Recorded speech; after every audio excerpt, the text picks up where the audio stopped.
All right, welcome back to another episode of Realtor Rob Week in Review. Thank you guys for tuning in again, and happy Easter to those of you who celebrated.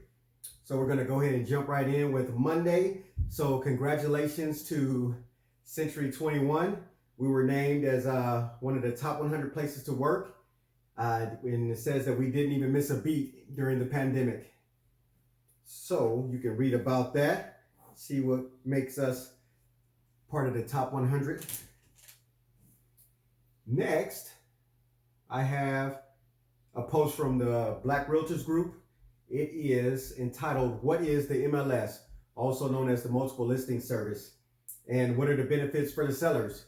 There are also benefits, to you as a buyer if you work with a real estate agent like myself who can give you access to that, set you up on a customized search.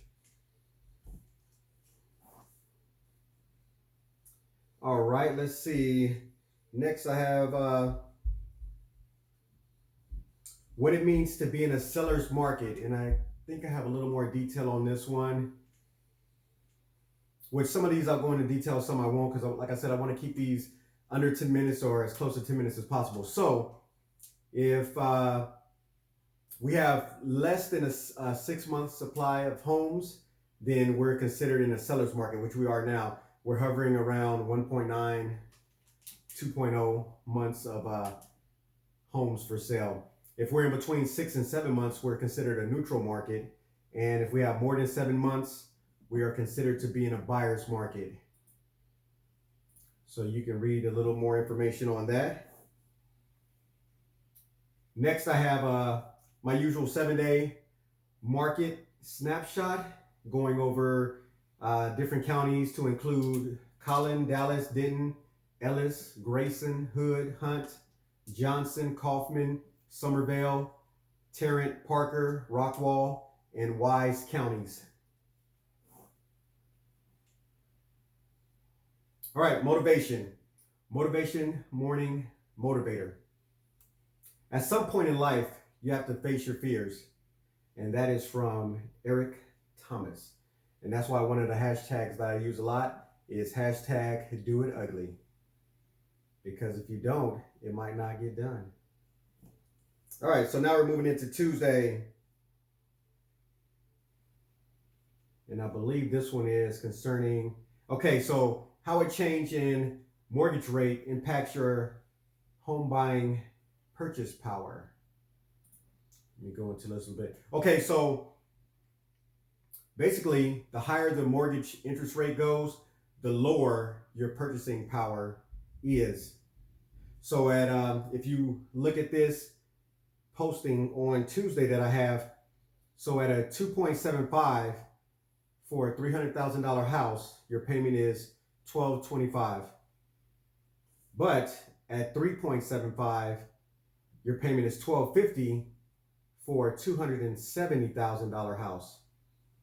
So that's how it correlates, the mortgage rate with your purchasing power. So you can get more information on that. And then this is one that I've received a lot of questions on. So I posted it again. This is cost versus value. So this is discussing renovations, things that you do to your home to spruce it up, your curb appeal, things like that. So what is going to give you the most bang for your buck? Cheaper things to do. People want to put pools and stuff. You're not going to get the money out of a pool that you put into a pool.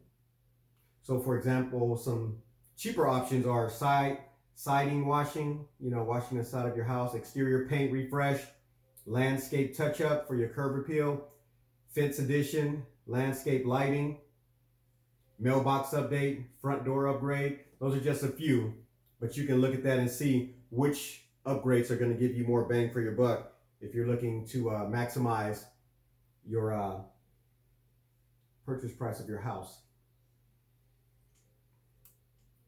Next, I have a post about how to prep your home for spring. We're here. So what can you do? Next one. I love this quote. Never start a business just to make money. Start a business to make a difference. So that's what I try to do, especially with these videos. Like I said, I want you guys to know what I know. I want to educate you to be educated home buyers, home sellers. So don't just believe, what I'm saying, fact check it, look at my site and compare it to your own research.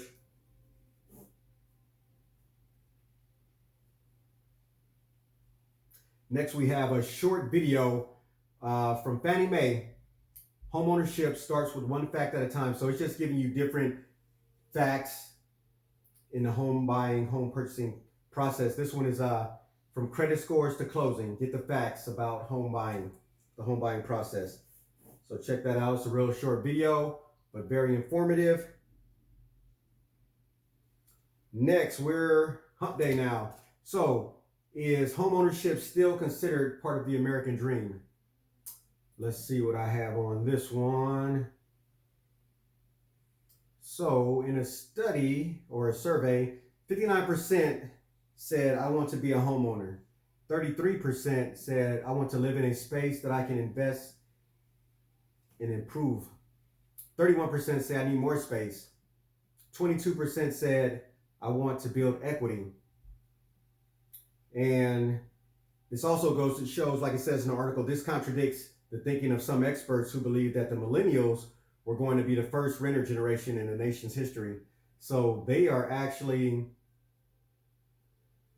leading the way right now, according to this article, saying that 62% of millennials want to purchase a home, to be homeowners. So that is very interesting. I believe next we have the mortgage nerd. We do. And she has a short video on how to be proactive with an overbid. So the market that we're in, everything is a bidding war. So the price that you see, the purchase price, is the starting point of the bidding war. So she's just giving you tips and tricks of how to stand out in these bidding wars.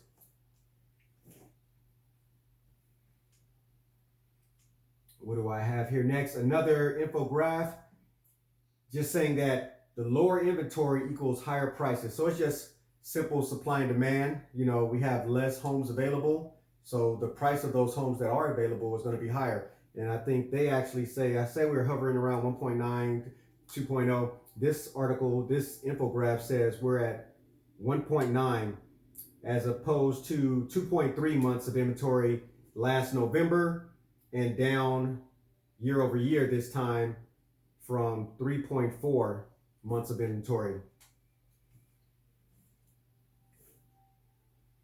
And I think I had something else on that. So basically what the months of inventory mean, say for instance, we're currently at approximately a 2 months of inventory.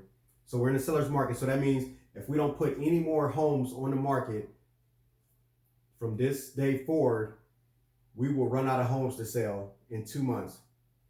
So end of May, or if you want to go, what is today, the 4th?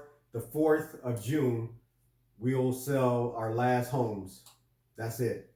So that's what the 2 months, or whatever it is, months of inventory stand for.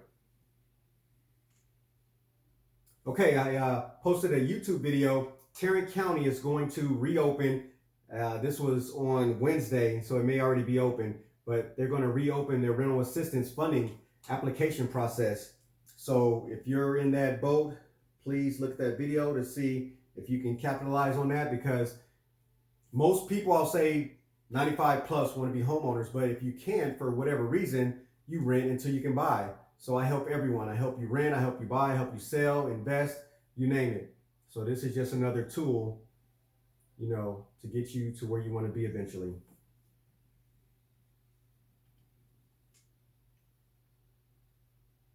Another article, there's no reason to panic over today's lending standards. So read about that. I'm not going to go into too much depth with that. Like I said, I want to keep these, shorter than longer. 9 military discounts to celebrate the month of the military child. So all you veterans out there, Military children, check that out. Next, I have another infographic from the Black Realtors group. How home appraisers determine your value. And it says here, a pro tip, appraisers use the same data of similar homes within a certain distance of your home over the last 6 months. That sounds pretty familiar. That sounds like the MLS that we use when we do CMA. So we're using the same information, but again, it's an opinion, and in this market, it's usually just a starting point. So keep that in mind. Your house is worth what the market, will bear. So it's really what a buyer is willing to pay for your home. That's what it's worth. Short and simple. Let's see.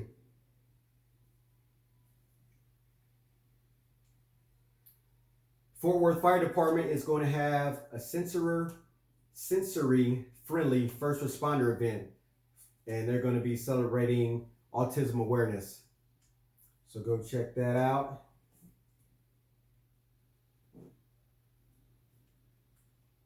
Another one, is your car payment keeping you from home ownership? They break down the numbers and how it impacts you. So if that's stopping you, if you're in that position, you might need to get your house before you get your car. And then I end the week off with, does your home meet your needs? 19% of people say their home is too small. 15% say that they have to move because of job relocation. 13% want to be closer to family or friends. 10%, their home is too large because they're downsizing. They're getting, up in age, I say wiser, like myself. No stairs. 10%, the area has become less desirable. So some people want to have more land. They want to be on the outskirts, and as we're going, the city is expanding, so that's pushing people out further and further and further. But that is all I have for this week. So I thank you guys for tuning in once again. If you have questions, comments, please leave them below. Send me a message, a text, and I will definitely answer those questions during my next video. So until next time, I appreciate you guys watching. Take care of yourself and those around you. This is Realtor Rob signing off.